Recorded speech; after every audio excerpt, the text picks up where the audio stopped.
Move to the third law, that is law of multiple proportions. इस law के नाम से ही आपको समझ में आ रहा होगा कि हम क्या पढ़ने जा रहे हैं। मल्टीपल प्रोपोर्शंस मतलब इसमें क्या होगा, when two elements combine with each other to form more than two compounds.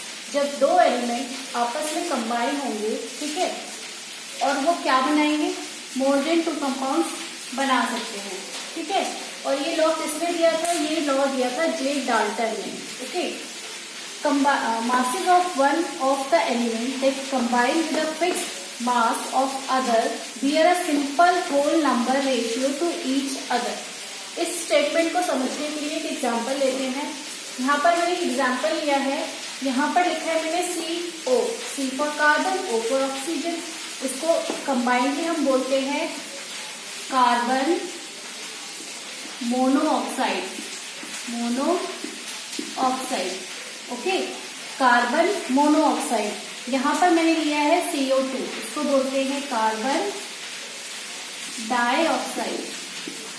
क्या बोलते हैं, सबको पता है, कार्बन डाइऑक्साइड, ठीक है। अब आप देख सकते हो कि यहाँ पर भी मैंने कार्बन और ऑक्सीजन लिया है, यहाँ पर भी मैंने कार्बन और ऑक्सीजन लिया है, लेकिन डिफरेंस क्या है कि यहाँ पर कार्बन और ऑक्सीजन के एक एटम है, ठीक है, और यहाँ पर कार्बन एक है और ऑक्सीजन के कितने हैं, 2 है, ओके। तो CO की जब हम बात करेंगे तो हम बात करेंगे कार्बन मोनोऑक्साइड की, और जब हम CO2 की बात करेंगे तो हम बात करेंगे कार्बन डाइऑक्साइड की, ठीक है। अब यहाँ पर मैं आपको क्या समझाने जा रही हूँ कि हम यहाँ बात कर रहे हैं कि विद अ फिक्स्ड मास कैसा होता है, फिक्स्ड होता है, और वो कैसा नंबर शो करेगा, सिंपल होल नंबर शो करेगा। रेशियो कैसा शो करेगा, सिंपल होल नंबर। इसका मतलब ये है कि हमने पहले पढ़ा कि व्हेन टू एलिमेंट्स कंबाइन, दो एलिमेंट कौन कौन से कंबाइन हो रहे हैं, कार्बन ऑक्सीजन। ध्यान से समझना, when two elements combine with each other to form more than two compounds. More than two compound मतलब दो से ज्यादा कंपाउंड भी बना सकते हैं। तो हम दो तो देख ही रहे हैं कि एक बना रहा है कार्बन ऑक्साइड, कार्बन मोनोऑक्साइड, और एक बना रहा है कार्बन डाइऑक्साइड, ठीक है। इसी तरीके से और भी बना सकते हैं, है ना, मोर देन टू कंपाउंड्स बन रहे हैं, हम देख रहे हैं।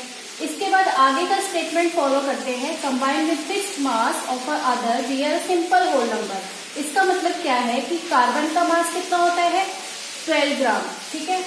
ऑक्सीजन का मास कितना होता है, 16 ग्राम। सबको पता है, कार्बन का मैंने लिख दिया 12 ग्राम, ऑक्सीजन का मैंने लिख दिया 16 ग्राम। कार्बन का 12 ग्राम, ऑक्सीजन का 16 इंटू 2, यहाँ पर 2 ले रहे हैं हम ऑक्सीजन, तो 16 इंटू 2 कितना हो गया, 32। अब आप देखोगे कि 12 और 12 कितना हो गया, 1, ठीक है। इसका रेशियो तो 1 हो गया, और 16:32 का रेशियो कितना बना, 1:16 2 का 32, 1:2। तो ये जो रेशियो आएगा ये हमेशा एक होल नंबर आएगा। 1 भी एक होल नंबर है, 2 भी एक होल नंबर है। कभी भी ये नंबर पॉइंट में नहीं आएगा, इंटीजर्स माइनस में नहीं आएगा, कैसा आएगा, होल नंबर आएगा। ये वाला रेशियो, दिस वन, ठीक है, कि अगर हम किसी दो एलिमेंट्स को आपस में कंबाइन कर रहे हैं और वो मोर देन 2 कंपाउंड्स बना रहा है, तो उसका जो रेशियो होगा, फिक्स मास का जो रेशियो होगा, वो एक सिंपल होल नंबर होगा। ये किसने बताया था, ये बताया था जे डाल्टन ने, और उन्होंने ये लॉ दिया था, law of multiple proportions. Multiple proportion क्यों कह रहे हैं कि मोर देन 2 एलिमेंट्स कंबाइन हो रहे हैं और मोर देन 2 कंपाउंड्स फॉर्म कर रहे हैं। समझ में आ गया। एक बार और देख लेते हैं। हमने एक कंपाउंड लिया था कार्बन मोनोऑक्साइड, दूसरा कंपाउंड हमने लिया था कार्बन डाइऑक्साइड। दोनों में ही कार्बन और ऑक्सीजन को यूज कर रहे हैं, ठीक है। अब हमें पता है कि कार्बन का मास कितना होता है, 12 ग्राम, ऑक्सीजन का मास कितना होता है, 16 ग्राम। जब हम इसका रेशियो फाइंड आउट करेंगे तो कार्बन 1:1 हो गया, और जब इसका रेशियो देख रहे हैं 16:32, 32 क्यों ले रहे हैं, क्योंकि यहाँ पर ऑक्सीजन कितने हैं, 2 है, तो 2 से 16 को मल्टीप्लाई कर देंगे तो 32 हो जाएगा।